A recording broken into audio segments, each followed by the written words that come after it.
Qeveria ka miratuar udhëzimin përkatës për vendosjen e pullave të akcizës dhe kodit të sigurisë që do të ngjiten produkteve të duhanit, birrës dhe alkoolit, si dhe metodat e pagesës së pullave fiskale. Referuar udhëzimit, prodhuesit dhe importuesit vendosin dhe shënjojnë të gjitha produktet e akcizës, duke përdorur pullat e akcizës dhe pullat fiskale. Pullat e akcizës për verën, alkoolin e distiluar, rakin dhe alkoolin e pastër do të vendosen mbi tapa në mënyrë të tillë që të grisen kur të hapen. Pullat e akcizës për fuqit e birrës do të vendosen te prodhimet përkatëse mbi tapën e kontenjerit përkatës në mënyrë të tillë që të griset kur të hapet. Pullat e akcizës për birrën, prodhuesit e vegjël dhe birrat e importuara do të vendosen te tapa për shishet dhe në fund ose në faqen anësore për kanaçet.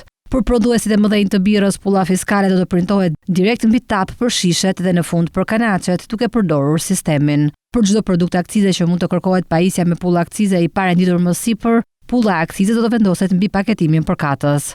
Pullat e akcizës për duhanin do të vendosen në pjesën e pasme dhe të përparme të paketës. Sipas udhëzimit, duke filluar që nga data 1 prill 2025, prodhuesit janë të detyruar të përdorin sistemin dhe të zbatojnë procedurat e duhura për secilin produkt. Që nga kjo datë, asnjë produkt nuk mund të dalë nga linja plotësisht automatizuara të mbushjes pa pullën fiskale. Po ashtu, duke filluar nga e njëjta datë, inspektorët e autoritetit mund të fillojnë kontrollet për shkeljet, të cilat të jenë subjekti gjobave dhe masave të tjera që jepen sipas legjislacionit në fuqi.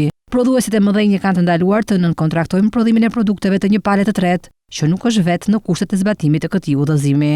Pullat fiskale të porositura te kompania koncesionare të miratuar nga Drejtoria e Përgjithshme e Doganave deri më 31 dhjetor 2024 dhe të dërguara te prodhuesi apo furnizuesi brenda datës 31 mars 2025 do të lejohen të përdoren brenda një viti nga data e dërgimit të pullës fiskale. Pullat e papërdorura brenda datës 30 mars 2026 duhet të kthehen dhe t'i nënshtrohen procesit të shkatërimit sipas përcaktimeve të këtij udhëzimi.